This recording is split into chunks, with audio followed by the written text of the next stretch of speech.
राजस्थान के थार रेगिस्तान के पास एक छोटा सा गांव था, धौलपुर। वहीं रहता था ईशान, 12 साल का एक होशियार लेकिन साधारण लड़का।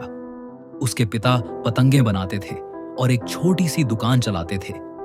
ईशान स्कूल के बाद वहीं बैठता, बांस की सीखें काटता, चिपकाता और रंग बिरंगे कागजों को नए नए डिजाइनों में ढालता। लेकिन ईशान की पतंगें साधारण नहीं होती थीं। वो हर एक में कुछ भाव, कुछ कहानियां छिपा देता था। कोई पतंग रेगिस्तान के रंगों से भरी होती तो कोई मां की चुनरी जैसी लगती। एक दिन गांव में सालाना रेगिस्तानी मेला लगा। ढोल, चक्री, ऊंट की सवारी और पतंगबाजी का मुकाबला। ईशान ने भी अपनी खास पतंग तैयार की। नाम रखा उड़ती पहचान। उसमें उसने राजस्थान की संस्कृति, लोक कला और अपनी मां के पुराने ओढ़नी का टुकड़ा जोड़ा था। जैसे ही प्रतियोगिता शुरू हुई, ईशान ने पूरी ताकत से पतंग उड़ाई। उसकी पतंग सबसे ऊपर, सबसे आगे उड़ रही थी। भीड़ ताली बजा रही थी।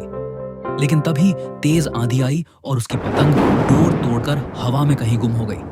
भीड़ हंसी, कुछ ने कहा बुरा हुआ, पर ईशान चुप रहा, क्योंकि उसने अपनी पहचान की पतंग को खो दिया था।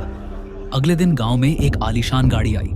उसमें से उतरे 2 लोग, जिनमें से एक ने कहा, क्या आप ईशान हैं? ईशान डरते हुए बोला, जी हाँ। वो लोग जयपुर से आए थे। वहां के राजमहल के राजकुमार की छत पर ईशान की पतंग गिरी थी। पतंग देखकर राजकुमार इतने प्रभावित हुए कि उन्होंने ईशान को जयपुर के आर्ट स्कूल में फुल स्कॉलरशिप देने का फैसला किया और साथ ही एक प्रस्ताव कि ईशान उनकी आने वाली राजस्थानी कला प्रदर्शनी में भाग ले। ईशान की आंखें भर आईं। जिसे वो अपनी हार समझ रहा था, वो तो उसकी सबसे बड़ी जीत बन चुकी थी। अगर आप सच्चे दिल से कुछ बनाते हैं तो वो खोता नहीं, उड़ता है और कभी कभी आपकी पहचान बनकर लौटता है। हुनर कभी चुप नहीं रहता, उसे जरूरत होती है सिर्फ उड़ान की।